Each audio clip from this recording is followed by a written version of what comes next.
Bom dia, gente. Bom dia, boa tarde, boa noite, dependendo do horário de quem vai ver esse vídeo. Bem, meu nome é Reinaldo, mais conhecido como professor Reinaldo. Sou professor da rede estadual do estado do Pará, professor de geografia também da rede municipal de Goianésia, concursado. Eu sou formado em geografia pela Universidade Federal do Pará, tenho especialização lato sensu em de gestão e educação ambiental e mestrado, especialização em stricto sensu, e mestrado em dinâmicas territoriais e sociais na Amazônia. Devido às apresentações já feitas, eu estou fazendo uma série de vídeos, esse é o segundo, falando sobre o tema democracia, inerente ao momento político que nós estamos vivendo agora, que é o momento eleitoral, que nós já estamos entrando nesse momento eleitoral. Hoje, 30 de agosto, praticamente findando o mês de 2024. Então nós estamos nesse momento político, eleitoral, em Goianésia, assim como em todos os municípios no Brasil. E o tema é democracia. Retomando alguns pontos do vídeo anterior, a democracia surgiu na Grécia. Primeiro ponto, surgiu na Grécia Antiga, século V a.C. O seu criador chama-se Clístenes. E como se configurava esse sistema? A participação dos cidadãos gregos, decidindo sobre questões, por exemplo, eles se reuniam na Ágora. A Ágora era um espaço onde as pessoas discutiam questões relacionadas a saneamento básico, a segurança, uma série de questões inerentes à polis, a polis é a cidade, e tudo isso era discutido, era aprovado, votado e tudo mais. Bem, esse modelo de gestão ficou conhecido como democracia. Demo significa povo, cracia, poder, ou seja, poder do povo, ou cracia, governo, governo do povo, também pode significar isso, beleza? Bem, vamos dar um salto na história. Saindo do século V a.C., vamos entrar na Idade Moderna, século XVI, XVII e XVIII. Tem uma figura importante aí, para o nosso vídeo de hoje, para nós destacarmos nesse vídeo de hoje, que é chamado Barão de Montesquieu. Esse Barão de Montesquieu era um pensador, filósofo, iluminista. Pensador, filósofo, iluminista. O que é iluminismo? O iluminismo foi o período de momento em que as artes renascem.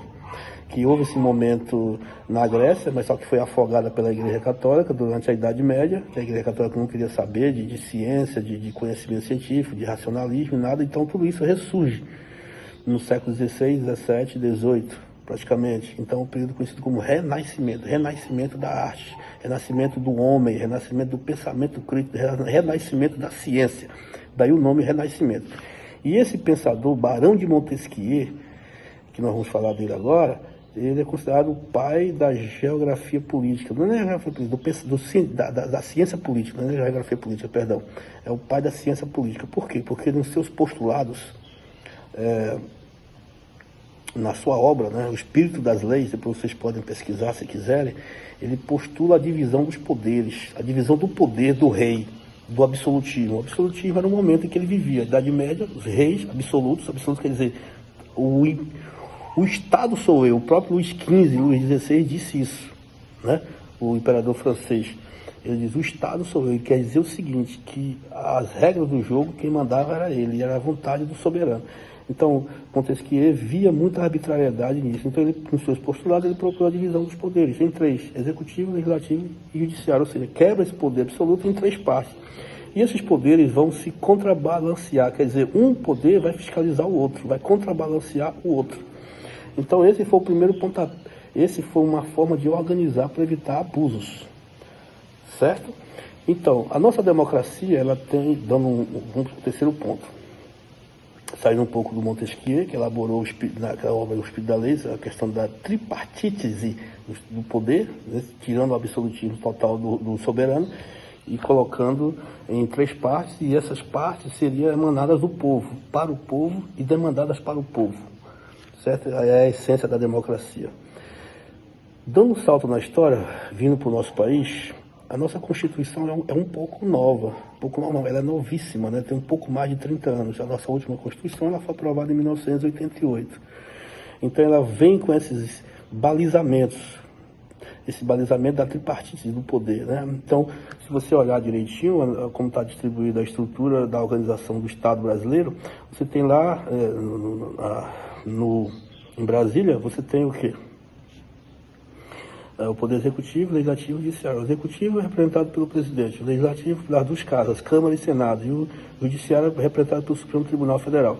No Estado, você tem o governador e os desembargadores que representam o Executivo e o Judiciário, certo? E você tem também a Assembleia Legislativa, que é o Legislativo. Nos municípios, a mesma coisa. Você tem o prefeito, os vereadores, que é o Executivo e Legislativo, e você tem os fóruns, né, que ficam os juízes, defensores e promotores. Observe que são micro-estados dentro do próprio Estado. Nós chamamos isso de unidades federativas. E toda essa estrutura só é possível e só é organizada dessa forma porque nós vivemos num país democrático. E a democracia, ela precede não um poder soberano, mas um poder do povo, e esse poder que tem que ser dividido para contrabalancear esses poderes. Eu acho que fiquei bem claro com relação a isso. E outra coisa, outro ponto. A democracia, ela requer trabalho. As pessoas reclamam, 2 em 2 anos tem eleição. Não precisava disso. Precisa, porque a democracia, ela dá trabalho. A democracia dá trabalho. Vou repetir isso 2 vezes. Por quê? Porque você, além de votar, além de eleger, você tem que fiscalizar, cobrar, discutir os seus problemas e os problemas da comunidade e votar de novo. Se aquele representante, no caso nosso, merece continuar ou não. Então ela dá trabalho.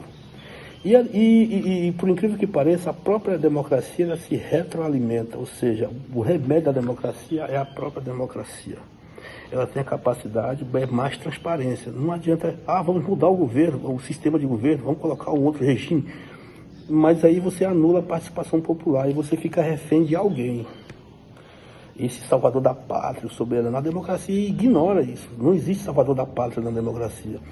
Quem participa, quem emana o poder, da onde vem o poder, e você pode alternar esse poder, emana do povo. As decisões emanam do povo, correto? Dito isso, é importante destacar, em resumo, que o remédio para a democracia é mais democracia. Nos outros sistemas de governo, como por exemplo nos regimes fechados, como as ditaduras, a ameaça à ditadura é a democracia. A ameaça à democracia não é a ditadura, a ameaça à democracia é os próprios políticos, alguns, não todos, alguns poucos políticos, porque eles usam da democracia para chegar ao poder, alguns, chegando lá, eles criticam a democracia e querem derrubar a democracia. Olha o paradoxo. Eu uso a democracia para chegar ao poder, chegando lá eu quero aniquilar a democracia. No mínimo um paradoxo, isso é uma contradição, certo? Então, o próprio inimigo da democracia é a falta de democracia. As pessoas que não entendem que o jogo democrático precede o quê? 5º ponto, tolerância. A democracia é um exercício diário, gente, de tolerância. O que é tolerância? Tolerar o diferente. O que é o diferente? O novo, o inusitado, o que pensa diferente de mim. Isso não tem nada a ver com inimigos. Significa ouvir o diferente. E as diferenças por si só, as diferenças em conjunto, você pode chegar a um denominador comum. Não você acatando 100% da totalidade do meu pensamento e nem o contrário. É a soma das diferenças. Nós vamos chegar a uma síntese. É a negação da negação da negação que chega a uma síntese. É a chamada dialética. Esse momento que nós chamamos de dialética na linguagem científica, tá? Então, essa dialética, ela é normal, gente. É o jogo, as diferenças, a tolerância, certo? Então, nesse segundo vídeo, que eu estou finalizando aqui para não ficar tão extenso, espero ter contribuído nessa questão. Que a gente possa cada vez mais valorizar o nosso sistema democrático. As críticas, elas são bem-vindas. Não podemos reclamar da democracia. É claro que podemos. A democracia é tão bonita, tão linda, que me permite eu mesmo criticá-la. O único sistema que permite eu criticar o próprio sistema é a democracia. Em outro sistema, num absolutismo, por exemplo, numa ditadura, num regime fechado, você não tem essa possibilidade de criticar o sistema. A democracia, ela permite eu participar e, além de participar, eu criticar e propor mudanças. Bem, para finalizar, já está se estendendo, existem democracias, não existe um modelo único de democracia. Por exemplo, aqui no Brasil nós temos uma democracia representativa, uma democracia de coalizão, quando o presidente ele tem que fazer alianças com o Congresso para poder ter governabilidade. Aqui na prefeitura é a mesma coisa, nos municípios, nos estados, o Poder Executivo tem que fazer alianças com o Poder Legislativo para ter governabilidade, senão não consegue governar. Isso é um modelo da democracia. Não é um modelo único. Se você vai, por exemplo, na Suíça, os suíços não podem, os políticos suíços não podem alterar a democracia, alterar a Constituição. E podem, como que eles podem? Através de referendos. Qualquer alteração na Constituição da Suíça tem que referendar o povo. Então o povo há uma participação direta, há uma democracia direta, representativa. A nossa é uma indireta, que você indica e os caras lá, os nossos governantes, os nossos legisladores, eles podem fazer essas alterações sem que referendar o povo. Olha só como muda. Podemos chegar agora você pode julgar se essa democracia é melhor que aquela. E outra característica da nossa democracia, uma democracia multipartidarista, tem vários partidos. Existem democracias que não tem tanto partido assim. No caso dos Estados Unidos só tem duas. Existem muitas diferenças e muitas divergências da nossa democracia, como a democracia americana e outras democracias no mundo ocidental europeu. Beleza? Então, para não ficar tão extenso, que já está extenso, eu deixo aqui meus agradecimentos. Até o próximo vídeo. Obrigado e até a próxima.